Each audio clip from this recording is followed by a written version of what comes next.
Well, are you one of the 700,000 women who run their own businesses in Australia? The results of a national survey of nearly 3,000 women is just out, trying to get a closer picture of who you are nationally and why you decided to strike it out alone. It was commissioned by the Australian Women Chamber of Commerce and Industry, a relatively new organisation which tomorrow, in fact, celebrates its first birthday. And I'm joined by the CEO of the Australian Women Chamber of Commerce and Industry. That's a mouthful. Yolanda Vega, thanks so much for joining us in the studio. My pleasure. Good morning. And also let me welcome Julie Hornibrook, a management consultant. She's joining us on the line. Thanks, Julie. Hello, Natasha. Thank you for joining us. You're up in Lismore, yes? Yes, I am in Lismore. Beautiful Lismore. I hope it's not too wet up there. No, it's just a bit of cloud and it's a lovely day, actually. We're lucky. I'll come to you, Yolanda. Ita Buttrose got behind your survey big time. It's such a revealing snapshot. Nearly 50% of the women you surveyed are sole traders. Nearly 30% of the women were doing well with an annual turnover of 250k. That was pretty staggering. Yeah. But that said, 51% of the women you surveyed didn't pay themselves a wage. So maybe that's not so good. Look, I think in that respect, it's not just women. Startups by nature are difficult. Women, however, seem to always put themselves last. So we don't really have the statistics to compare unless we look at Australian Bureau of Statistics from the last census, which is quite old. But even those figures showed us that women do pay themselves less. And there's, several issues with that. Women have less expenses, although some men would think the opposite, depending on the quantity of shoes in your wardrobe. But we do seem to be in business. The research from the AWCCI shows that women are far more conservative and that their return on investment is actually much higher. The number of women starting their own business in Australia appears to have doubled since 2007. And it's interesting to think that this is probably the first time in Australian history this many women are in business. Do we know why there's been this increase? Well, according to the AWCCI research, there's three main points. There's a large number of corporate refugees that are escaping the corporate environment. Nice way of putting it. Then you've got the issue of work-life balance, which the employer can't provide women.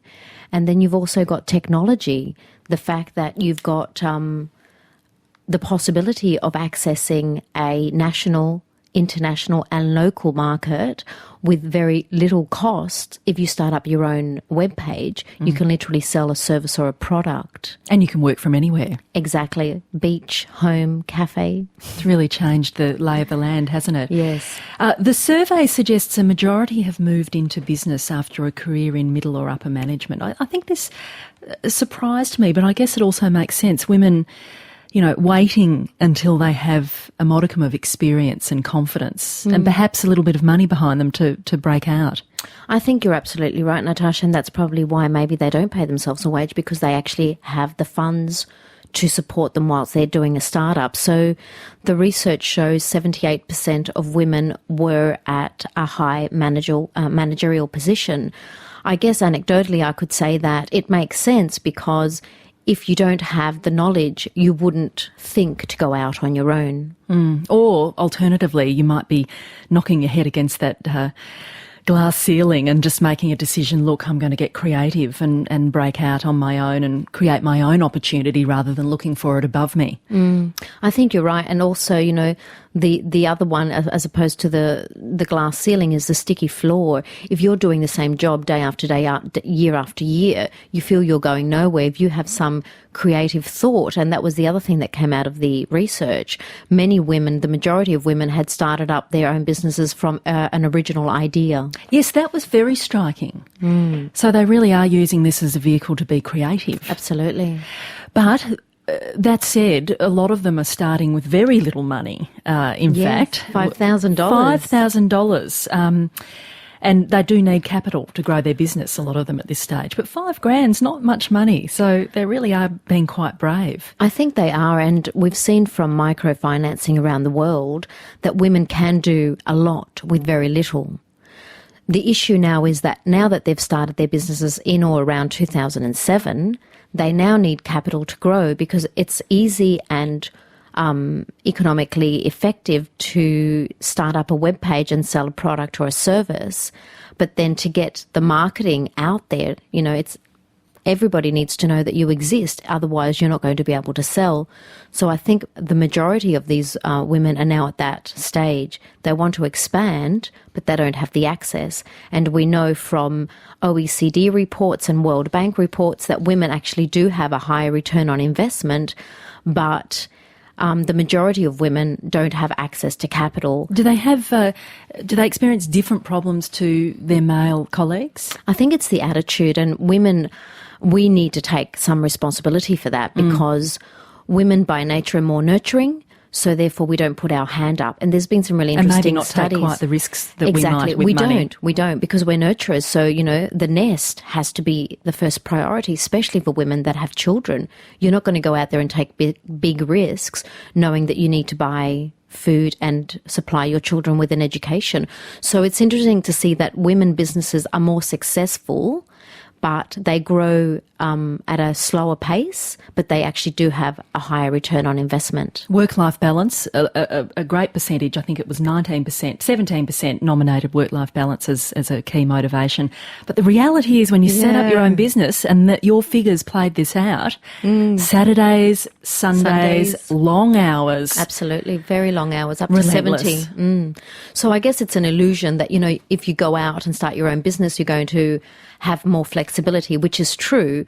And what's interesting from the AWCCI research is that we have seen that they are working weird hours and a lot more. Weird can be good. Weird is brilliant. You can get up 3 o'clock in the morning and do your emails and nobody knows. Do your tax. Look, I know one woman, for example, that all her clients are in the USA. So she starts work at midnight, works for 4 or 5 hours. Shocking social life. Can I bring Julie Hornibrook in here, management consultant, on the line from Lismore? Now, this is a transition you know very well. You worked as a senior manager in a government department, but I'm interested in what triggered your decision to launch out and set up your own management consultancy. Well, for me, I've lived in a regional area and worked in health services over many years, and I had the opportunity to go to the Northern Territory a few years ago with the intervention. I went up there to set up child dental services for Indigenous kids, and that really accelerated my management experience and working across jurisdictions. Then the time came, I was up there nearly 3 years, and then the time came to really come home and reconsolidate with my family life and also that work-life balance. So it seemed then that really to continue to accelerate my opportunities, which I really enjoyed doing, it was time to take the plunge and step out on my own. Plus, I can imagine being up in desert country for 3 years. Coming back to a government bureaucracy would have been probably quite hard. Look, I did feel that I'd grown within myself and in my own personal confidence and in my management expertise. So really I think that gave me the confidence to say, look, I can step out and take a risk here. Yes. And I've got a range of skills which I believe have consolidated over the years. And in a changing work environment, and as Yolanda was describing, there's that flexibility to be able to work as a consultant, making ready alliances with other consultants. As the figures show, there's so many women who are now going out on their own and working independently. So you can fairly readily form alliances and bid for tenders and work in a very flexible way. And certainly the survey seemed to play that out, that networking was a way in which women built themselves into a business community. Yes, that's absolutely essential now, and I'm seeing that more and more, having chosen a home-based workplace and having that focus on rural and remote. So really working across a very diverse geographical area and needing to have those contacts and stay connected with people. Julie, I do want the warts and all, though. It sounds like it's been wonderful, but what's been the worst aspect of having your own business? Look, there are ups and downs, and it is a little bit seasonal. So I've noticed that as well. You know, people said it gets quiet over Christmas, and it does get quiet over Christmas or after Christmas. It's pretty full on up till there. I think working in government, I've always worked with a team focus, and I've really enjoyed a team focus. Yes. So on your own, there is a risk of feeling a bit isolated, and you do have to work out other strategies for keeping those connections. And I think always taking initiative, always being enterprising. And I see myself being that way, but there's, you know, I really have to keep creating that energy and motivation within myself. Which can be hard, can't it? I certainly know women who have branched out on their own as freelance, and it can be a lonely business, and it can just sort of bite them from nowhere. You know, they're trucking along quite well, and then all of a sudden they just realise they miss having colleagues around them. Yes. So I really understand that, and as I said, I think you just have to keep making those networks and alliances and consortia and going for bids and, you know, tapping into new markets. I've joined a local business women's network here in Lismore. So there's all sorts of things mushrooming around, and one can tap into them. Has it been a good financial decision for you? Not to get personal or anything, but this is a question of great interest to women. Yes. Look, I set my goals to earn 75% of what I had earned the year before. Yeah. So I'm tracking quite well to do that. But I think a key issue, which also needs a discussion, is what that means for superannuation. And that's key, isn't it? Yes, is that something you're paying attention to? Well, yes, I am, because I really have always valued superannuation. And there's that 9% that the employer contributes. And now that I'm out on my own, I really have to set my goals for income and then include the 9% in addition. You smart thing, you. That sets the goal that bit higher. Would this have been something you'd considered, because certainly the survey played out that women were doing this later in their careers, in a sense, or in the middle of their careers. Would you have considered doing this earlier on? About 10 years ago, I did make a small foray into doing consulting when I had been doing part-time jobs. So it suited me earlier on in my working life in relation to family to have that flexibility of working on my own. And then as my children got older, I did another university degree and really threw myself into career. And now again, it suits me to have a better work-life balance. So I think certainly there are stages in your life when you it suits you to take that type of initiative. And you get to work in an office that has magpies as a sort of background soundtrack. I love it. Magpies. They sing to me. Yolanda Vega from the Australian Women's Chamber of Commerce and Industry. The super question. It is a big one for women, isn't it, who strike out on their own. They might have started with a small super little bundle anyway. Yeah. Well, that's the issue. We're seeing that women leaving the corporate environment or their employer has a much lower superannuation, but then when they go into business for themselves, it's not even part of the equation. So it's a very, very small percentage of women that are actually contributing to their own superannuation. I think a lot of women have their hands over their ears going, blah, blah, blah, blah, don't mention the war. That's my experience.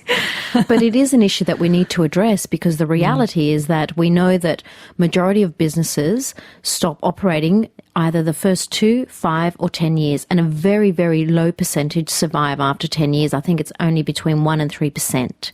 Right. So one of my missions here at the AWCCI is to ensure that we have policies and programs in place in order to prevent a potential catastrophe. We don't want to see the lucky country have 1 million women living below the poverty line in 5 or 10 years from now because they have no super and a failed business. So we need to implement and advocate now in order to, prevention is better than cure at the end of the day. Just finally and briefly, what do you want to do with this survey? We now have the information, so we can now give women business owners what they need, and we can start advocating to make sure that those programs and policies are in place for them to grow, survive and thrive. And can they go to your website to look it up? Absolutely. And we'll put a link to your website. Yolanda Vega, CEO of the Australian Women's Chamber of Commerce and Industry. And Julie Hornibrock, thanks so much for joining us from Lismore there, management consultant. My pleasure. Thanks, Natasha. Thank you. Thank you to you both. Look, next we're off to a bookshop where, well, everything's free. You don't need a penny. It's collaborative consumption.